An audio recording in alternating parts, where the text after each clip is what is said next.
자, 오늘 대부분의 채널에서 이 공통점으로 또 관심 있게 본 종목들이 눈에 띄었습니다. 대표적으로 신풍제약이 그랬고요. 또 LG화학, 두산인프라코어, 진원생명과학, 대부분의 채널에서 분석하고 그 이슈를 들여다봤습니다. 주가도 봤고요.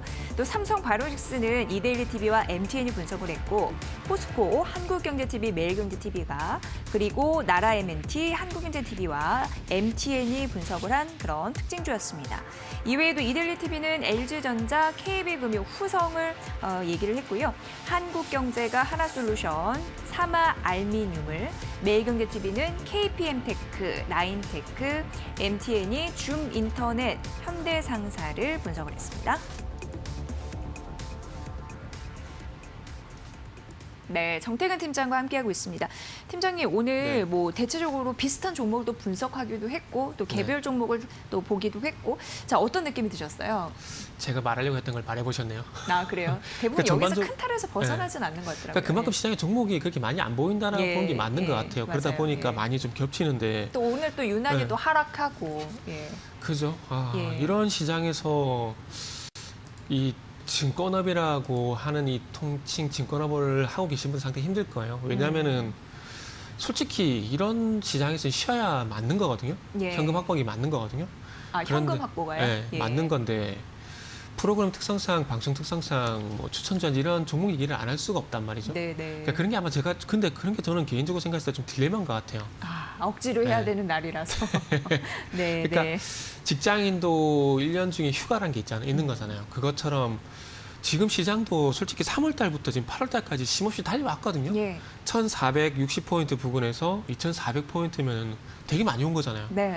그러면 이만큼 가파르게 속도를 내서 왔기 때문에 저는 좀 휴식이 필요하다 생각이 들어요. 그러다 보니까 그게 좀 증시에서 조정으로 좀 나타나는 건데 이런 시기는 이제 서두에 말씀드린 것처럼 그냥 쉬는 게 맞지 않을까 하는 생각이 좀 들어요. 그래야지 여기서 또 가파르게 가는 것도 말이 안 되거든요. 왜냐하면은 소위 말하는 거품이 발생될 수밖에 없는 거잖아요. 그래서 예를 들어서 LG화학을 한번 예를 들어 보게 된다면은 3월 달부터 지금 8월 달까지 27만 원대에서 77만 원대까지 올라왔거든요. 그럼 3배 이상 올라온 거잖아요. 소위 말 LG화학 같은 경우 보통 대형주라고 얘기를 하는데 이런 대형주가 5개월 만에 300% 넘게 상승했다라는 건 좋게 얘기하게 되면 주가 프리미엄이지만은 좀 나쁘게 얘기하면 주가 거품이라고도 볼 수가 있는 부분들이거든요. 그렇기 때문에 지금 어쨌든 시장에 조정이 나오고 있는 상황이기 때문에 거품이라 좀 표현을 하겠습니다. 이 주가 거품에 대한 주가 거품에 대해서 해소가 되는 과정이 나와야 또 2차 상승이 나올 수가 있다는 거죠. 지금 여기서 또 바로 가버리게 된다라면은 이건 정말 비이성적이고 그리고 소위 증권사 제도권에 계신 분들 같은 경우는 그런 얘기 많이 하실 것 같아요. 고퍼? 얘기 되게 많이 하실 것 같아요. 너무나 고평가돼 있다 이런 얘기를 하실 거거든요. 그러면 고평가가 돼 있다는 건 비싸다는 얘기잖아요. 그럼 앞으로 살 수가 없단 말이죠. 그렇기 때문에 저는 지금의 조정이 뼈아프긴 좀 하지만 소위 개별주 같은 게 낙폭이 좀 크잖아요. 좀 뼈아프긴 하지만 이런 과정은 어쩔 수 없이 거쳐야 되는 과정이라고 생각을 합니다. 아프지만 필요한 과정이다. 그래서 조정권 그런 특징이 있다라고 말씀해 주셨는데 이 안에서 그렇다면은 어떤 종목을 봐야지 될까요? 오늘은 첫 번째 신풍제약을 선택을 했는데요. 여기는 네 군데 다 있더라고요. 공시가 나온 이후에 급락을 했습니다. 네, 그렇죠. 저는 개인적으로 이 종목을 좀 조심해야 된다고 말씀드리고 싶은데 일단은 지금 자사주 처분 얘기가 나왔잖아요. 근데 이게 지금 자사주란지 우리 사주란지 이런 부분들 다 합쳐서 45% 정도 되는데 지금 자사주 처분되는 부분들이 45%에서 2.4% 수준이기 때문에 그렇게 크진 않거든요. 근데 여기서 제가 말씀드리고 싶은 건 일단은 먼저 그 유사 사례를 먼저 말씀드리고 싶은데 2019년도에 모나미 기억하실까요? 애국테마 그래가지고 후성 그때 당시에 뭐 동진세미캠 후성 그리고 신성통상 모나미 애국테마제 상대 잘 갔었잖아요. 그때 당시에 모나미 같은 경우에 7월 19일부터 8월 17일까지 어떤 공시가 나왔냐면은 자사주 처분에 대한 얘기가 나왔었어요. 35만 주. 그리고 8월 26일 날 또 마찬가지로 자사주 처분에 대한 얘기가 나왔었거든요. 근데 이걸 왜 말씀드리냐면은 그 역사는 되풀이된다는 얘기를 좀 하잖아요. 그 증시 역사도 마찬가지거든요. 그래서 증시 어떤 이슈가 발생됐을 때 과거 사례를 찾아보는 게 상당히 좀 좋다라고 생각을 하고 있는데 이 모나미 같은 경우도 그래서 보면은 2019년도에 자사 처분 얘기가 나오고 난 다음에 주가가 어쨌든 꺾였단 말이죠. 그래서 그런 부분들을 봤을 때 신풍제약 같은 경우에도 규모는 크지가 않지만 크지가 않지만 이 자사주 처분 이슈가 어찌 보면 하락으로 전환될 수 있을 만한 그런 이슈가 될 수가 있다라는 거죠. 그래서 네. 이 부분을 조금 오늘은 차트를 좀 보면서 말씀을 좀 드릴 건데, 자, 이 부분을 좀 같이 좀 볼게요. 네. 자, 지금 화면을 보시면 표시를 좀 보겠습니다. 자사주 처분 첫 번째 나왔던 얘기가 요 구간이에요. 요 구간.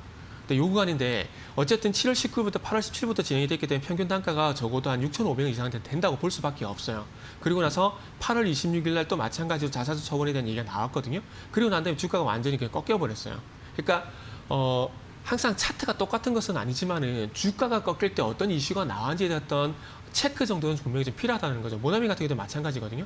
그래서 신풍제약 같은 경우도 지금 보시면은 지금 자사주 처분 얘기가 나온 상황입니다. 그렇기 때문에 일단은 이 자사주 처분 이슈로 해서 주가가 꺾일 가능성도 일단은 염두에 두셔야 되지 않겠나라는 생각을 하고 있고요. 그리고 9월 18일 날 보시면은 상한가가 나왔습니다. 상한가.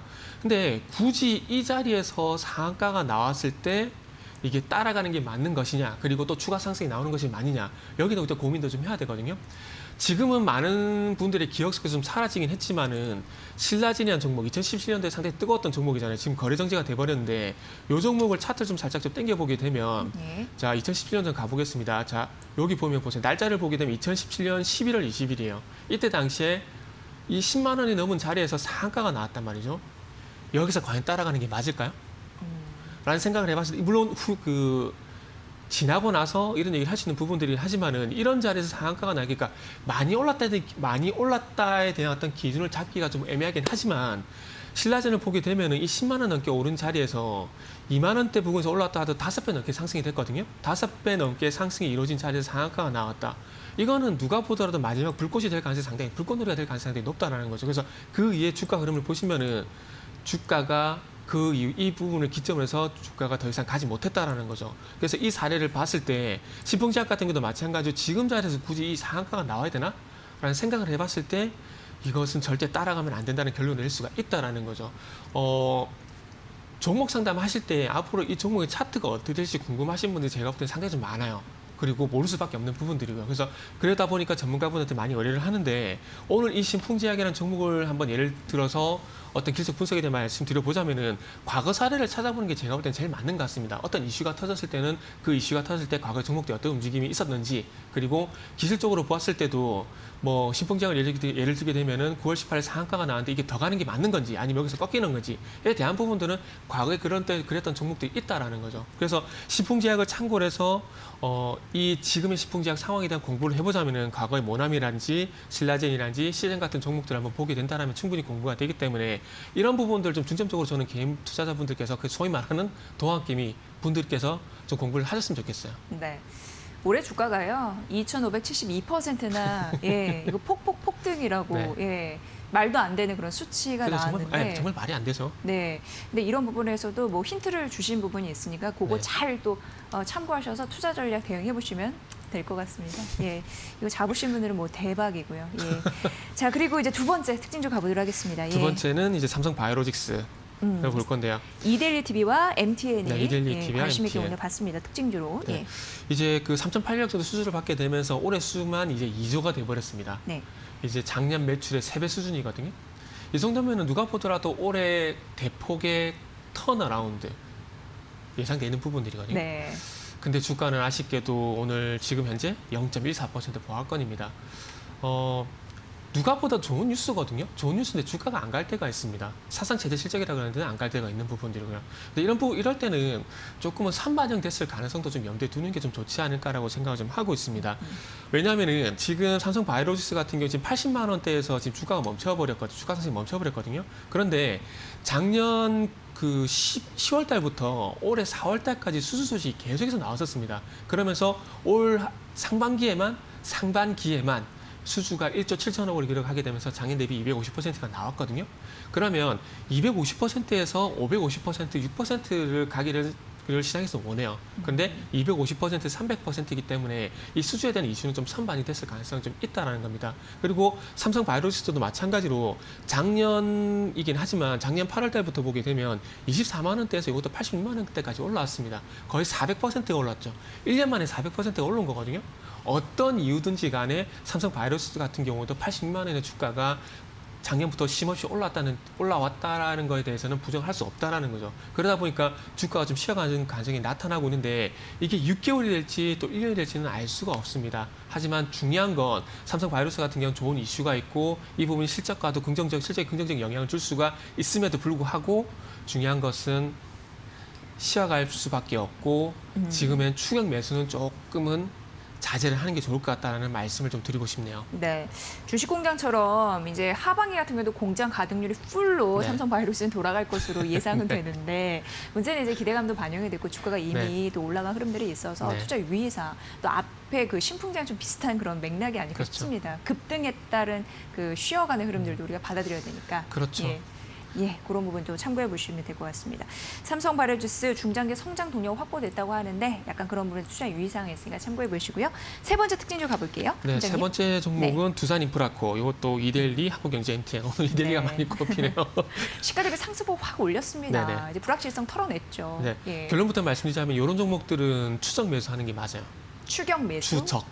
추정 매수. 추적. 예. 이게 한 끗 차이인데 예. 추격 매수, 추적 매수 그거 틀려요. 좀 차이 좀 잠깐 언급해 주세요. 신풍제약이 추격 매수가 되는 거예요. 지금 들어가면. 예. 너무 급등했는데 따라가는 거. 그렇죠. 예. 그러니까 왜 이게 고점인지 이제 충분히 설명을 드렸잖아요. 그래서 그건 추격 매수가 되는 거고 추적은 추적은 신고가. 신고가, 네. 52주 신고가 딱 때렸을 네. 때 그때부터. 그래서 가장 쉬운 예가 신고가 같아요. 신고 네. 같은 경우 추적 매수가 맞다고 좀 봐줘요. 아, 그래요? 네. 그렇다면은 팀장님의 의견상 추정 매수를 해야 된다라고 하는데 두산 네. 인프라코 그래요. 이제 매각가 한 1조 정도 바라보더라고요. 1조 이상이 된다 뭐 네네. 이런 얘기도 있고. 예.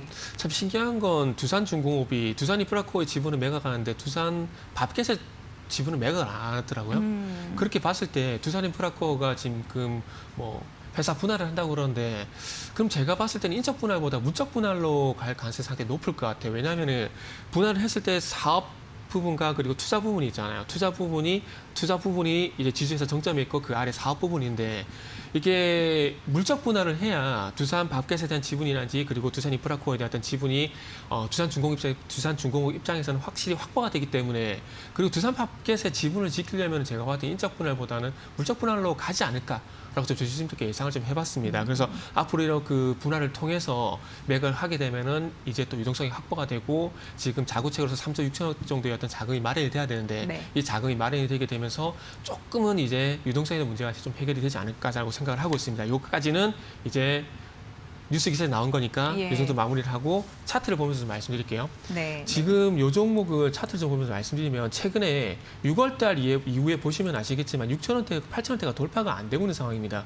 그런데 아래쪽을 보시면 아시겠지만 거래량이 발생이 되고 있다는 거예요. 그래서 오늘 제가 봤을 때는 이 거래량이 날짜를 좀 보게 된다면 7월 21일 거래량만 좀 돌파가 돼주게 된다면은 추가 상승에 대해서 좀 더 확신을 가져도 되지 않을까라는 생각이 들거든요. 이 종목도 다른 종목을 한번 예를 들게 되면은 현대오토웨버라는 종목이 있어요. 그래서 현대오토웨버라는 종목도 보시면 날짜를 보면 9월 9일 날 지금 4만 원대를 4만 5천 원대를 돌파를 하게 되면서 신고가가 나왔거든요. 예. 그리고 나한테 주가를 잘 보세요. 신고가라는 것은 주가를 새로 만든다라고 보시면 될 것 같아요. 새로. 그래서 현대오토웨버 같은 경우도 아래쪽을 보시면은 거래량이 발생이 되게 되면서 신고가 나왔고 그러면서 이 힘을 통해서 상승이 나왔다는 거거든요. 그리고 특히나 두산인프라코어 같은 경우는 오늘 보시면 시장이 누가 보더라도 안 좋거든요.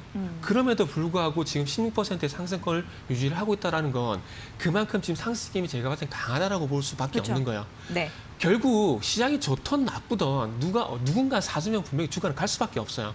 그런데 두산인프라코어 같은 경우에 방금 말씀드렸듯이 시장이 안 좋음에도 불구하고 전반적으로 투자 심리가 안 좋음에도 불구하고 지금 코스닥이 2% 넘게 빠지고 코스피가 1.8% 빠짐에도 불구하고 지금 16% 넘게 상승이거든요. 이런 거는 진짜 조정이 나올지 모르겠지만은 조정이 나오게 된다면 무조건 이건 추정 매수를 해야 되는 거죠. 그래서 현대오토웨버 같은 경우는 시장이 좋았던 상황도 있긴 하지만 어쨌든 차트였던 유상성, 그러니까 전고점을 돌파를 하게 되면서 신고가를 만들고 대량 거래가 발생됐다는 어떤 유사점을 보게 된다라면은 이런 종목들은 포트에 편입해가지고 한번 보시는 게 저는 진짜 좋다라고 생각을 좀 하고 있습니다. 네. 52주 신고가를 기록한 두산 인프라코 추정 매수 가능한 구간이다라고 네. 말씀하셨고 사실 이게 시가는 1% 상승밖에 아니었어요. 그 사이에 22% 넘게 오르기도 했던 거거든요. 이 거래량 이런 부분도 실린다고 하니까 잘 보시고요.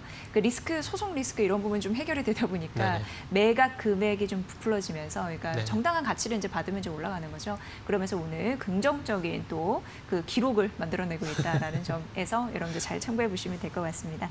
자, 좀 주의를 하라라는 두 종목과 더불어서 네. 예, 또 괜찮은 매력 있는 두산 인프라코 이렇게 세 종목 알아봤습니다. 자, 위드금융 정태근 팀장과 함께했습니다. 고맙습니다.